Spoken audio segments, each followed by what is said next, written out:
Então, gente, Anthurium papillilaminum regardens está começando a liberar pólen antese masculina em uma das inflorescências, né? Em uma das espádices. Estou fazendo a coleta aqui, eu faço essa canaleta de papel alumínio.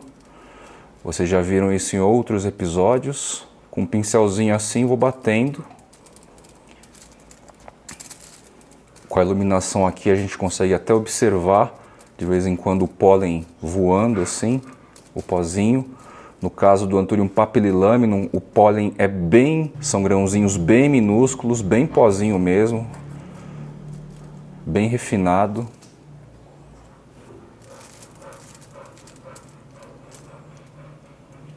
E a segunda inflorescência aqui está na antese feminina.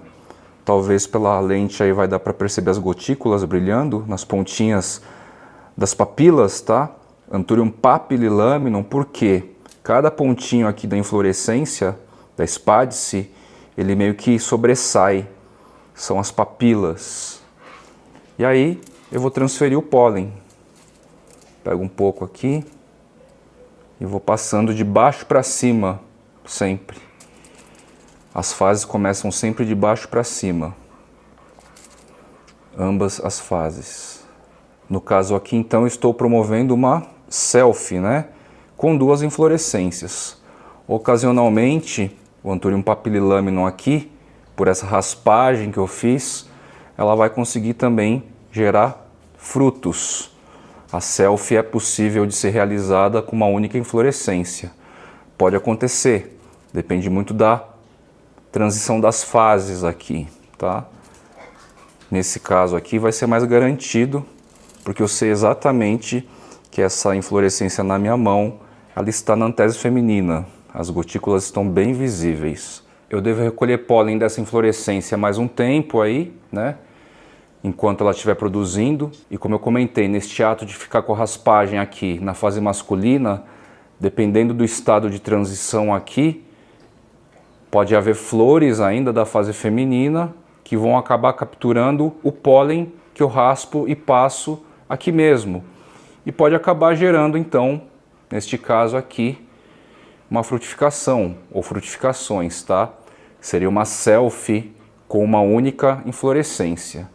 Contudo, na situação, o propósito aqui está em transmitir o pólen da inflorescência da esquerda para a inflorescência da direita, que está na fase feminina, tá? E olha só, veio uma euglossa para ajudar a polinizar, né? Como eu espalhei o pólen aí e misturei com fluido, que por sinal tem um odor bastante cítrico, alaranjado assim, muito gostoso. Tá aí a bichinha me ajudando a polinizar, a espalhar o pólen nos lugares certos. Nessa situação seria uma geração F2 por sementes. A F1, que seria a primeira geração de sementes desta matriz, ela já ocorreu. Eu estou com alguns poucos indivíduos e eu vou mostrar agora para vocês. Vou mostrar para vocês numa continuidade do episódio anterior, deste rolezinho com alguns pensamentos de colecionador em relação ao próprio rolê de coleção. Essa introdução então foi só uma entrada rápida aí para relembrar vocês como eu faço aqui o processo de polinização aproveitando o Anthurium papillilaminum regardens, que inclusive está trazendo uma belíssima lâmina foliar ao mesmo tempo aí, ó. Tudo junto. Isso aqui é microclima perfeito com um sistema de nutrição bastante eficiente.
Aqui estão algumas das mudas, deram algumas dezenas só de sementes, tá? Geração F1. Este indivíduo especificamente explodiu um pouco mais em crescimento.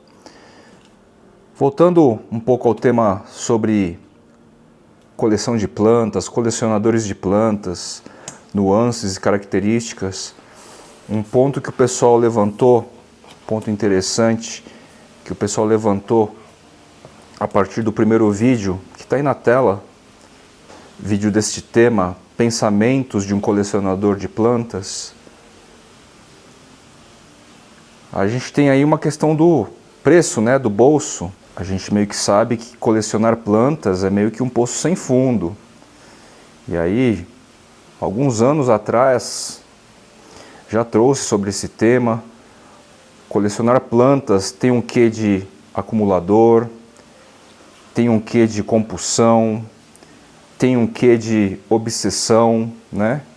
A gente fica meio que obsessivo, encantado pelas belezas que as plantinhas vão nos trazendo, pela ideia da gente agrupar em nossa coleção aquele indivíduo, aquela espécie, aquela variação, aquele cultivar diferente para compor em meio aos outros indivíduos da própria coleção. Eu mesmo, ao final de 2018 até 2021, mais ou menos, eu investi um montão em planta. E isso é uma característica inerente não à coleção de plantas, mas ao hobby de coleção, tá? Qualquer hobby de coleção, se a gente deixar, é um poço sem fim, né? Não tem fundo. E embora o canal aqui seja uma ode ao colecionador, uma homenagem ao ato de se colecionar e os seus diversos aspectos, é importante eu trazer esse tema de vez em quando também, principalmente num episódio dedicado a pensamentos de um colecionador. Ao mesmo tempo também colecionar planta, independentemente dos aspectos políticos e ideológicos, colecionar planta também é um ato ecológico, porque invariavelmente não é só obter plantas por meio de trocas ou compras. Uma das características que difere colecionar plantas de colecionar qualquer outra coisa é que a gente tem cultivo, a gente tem manutenção, a gente tem invariavelmente propagação, multiplicação, seja a partir de estaquias, seja a partir de frutos, sementes, né? Então, cedo ou tarde, colecionar plantas também, além de carregar como característica própria um cultivo, uma manutenção que vai além do apreço de obter o indivíduo específico e da contemplação do indivíduo específico, é próprio também do colecionar plantas atos ecológicos aí de propagar, fazer crescer, multiplicar. E a gente pode até considerar, de maneira consciente ou não, esse aspecto ecológico, mas o ato ecológico de propagar, acumular planta, acontece, né? O colecionador tende a acumular um número de indivíduos desejáveis, como por exemplo aqui, de uma família totalmente diferente das aráceas, embora residente de microclima muito semelhante, a Eugênia pulquérrima, uma mirtácea que está crescendo lindamente dentro de um vaso, folhas super velutinas, esse tom ferrugíneo nos caules, muito bonita, muito legal mesmo. Essa ideia de você colecionar plantas com pegada funcional, eu costumo dizer que é uma coleção funcional, porque além do apreço estético, os colecionadores de frutas admiram as formas das árvores, as formas dos frutos, mas também tem um aspecto funcional do consumo dessas próprias frutas e da atração de determinados seres para a área, como pássaros, borboletas, pequenos animais silvestres, para a região nos quais frutíferas como essa são plantadas, né? E para esse tipo de coleção eu chamo de coleção funcional, né? É bem interessante. Essa outra mirtácea aqui, potencialmente uma pitanga, foi passarinho que trouxe. Na ocasião, mandei alguns registros para o Marco Lacerda, do Sítio Jardim. Ele falou, é uma mirtácea e parece que é uma pitanga, pode ser uma pitanga. Mas é uma mirtácea sem sombra de dúvidas. E está aí crescendo num vaso também, trazido por passarinho.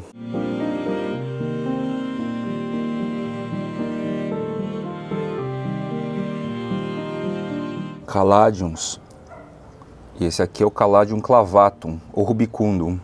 Muitas vezes o Caladium retorna da dormência, liberando primeiramente uma inflorescência, olha só. Nesse caso aqui o clavatum está liberando uma lâmina foliar. Mas a gente tem dois casos aqui de inflorescência a partir da saída de dormência. Olha esse Taumatophyllum, que interessante, eu quase perdi. Ele é uma mutação, possivelmente do Taumatophyllum xanadu. Ele tem esse formato peltado aqui, uma mutação bem forte, né? A se considerar as formas típicas do xanadu. Frutíferas em vaso, né? Eu tenho aos poucos ampliado minha coleção com expectativas futuras de ir para um sítio, para uma chácara. E a gente acha que o crescimento é lento? Bobagem, hein? O crescimento aqui está sendo bem rápido. Bem rápido mesmo. Todas essas mudas aqui vieram do Sítio Jardim. E o crescimento está realmente acelerado, viu, gente? Olha lá, os caladiums começam a dar suas caras por aí. E eu já trouxe essa ideia em outros episódios, que para mim um dos maiores legados desse novo contexto de coleção que relaciona o digital, essa forte influência do digital com o público mais jovem, entendendo a ideia de colecionar plantas, é que o interesse, a vontade de saber características mais técnicas, né, a partir do nome das espécies, por exemplo, veio com tudo também. É um legado bastante interessante que esse movimento trouxe, que eu faço questão aqui de manter e perpetuar, né? E esse envolvimento e interesse por assuntos mais científicos acabou trazendo mais perto da gente os próprios biólogos, pesquisadores botânicos, né? E esse movimento não é inerente só ao rolê das plantas, tá?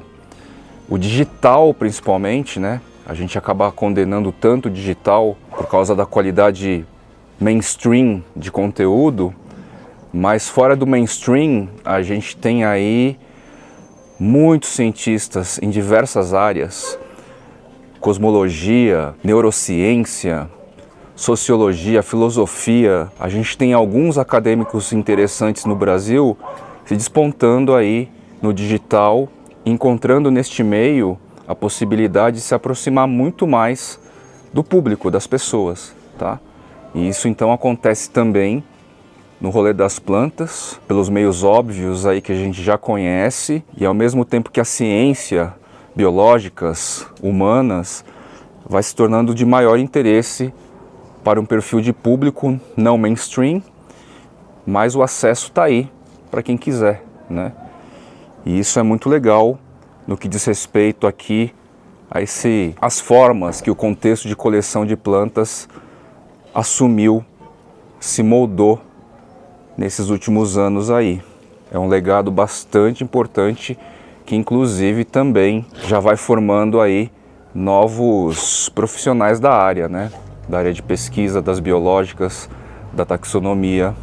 Isso é bem interessante. Esse fenômeno no digital, que não é mainstream, mas que atinge aí alguns milhões de usuários, alguns milhões de inscritos, é, na minha visão, o lado cheio do copo aí, diante de tudo que a gente vê de produção aleatória mainstream que o digital promove, né?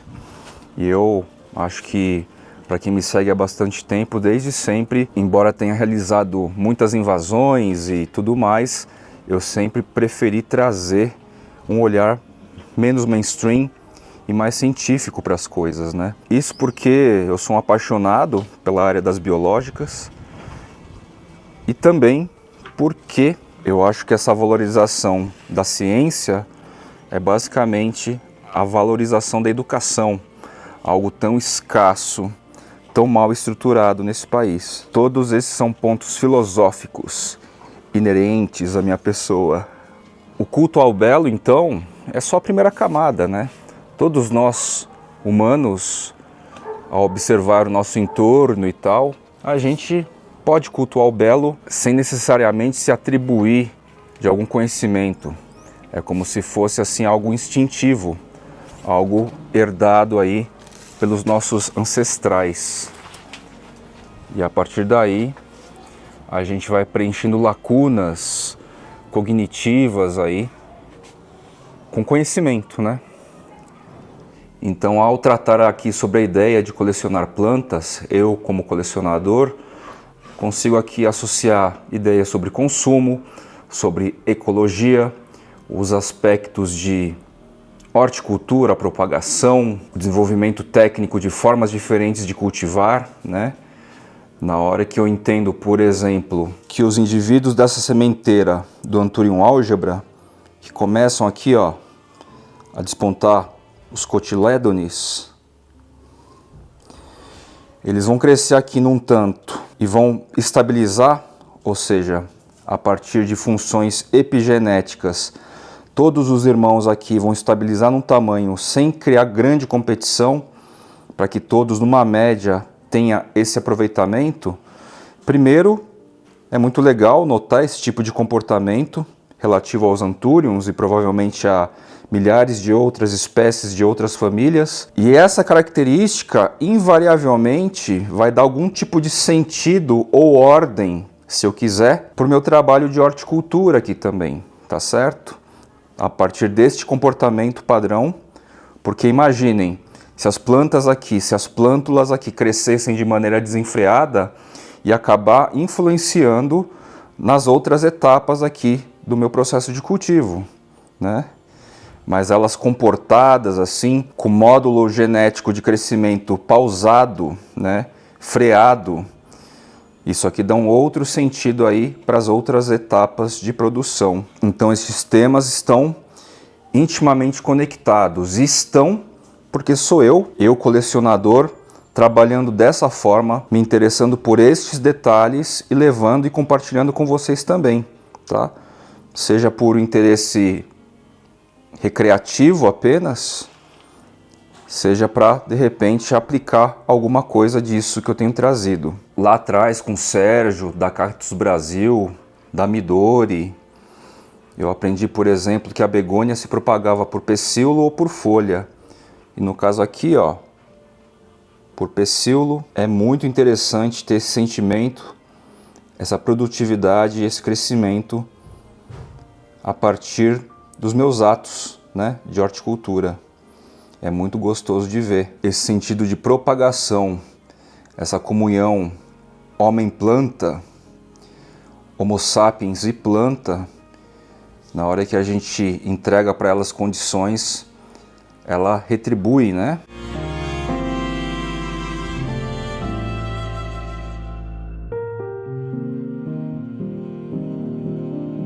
Então é isso, meus queridos colecionadores. Como eu sempre digo, ou trago com alguma frequência, o culto ao belo é uma finalidade. É inerente ao Homo sapiens, é quase que instintivo, embora o referencial de beleza mude de indivíduo para indivíduo. E colecionar plantas, diferente de colecionar outras coisas, nos permite aí de formas diversas a cultuar, a encontrar prazer na jornada e não somente cultuar a finalidade.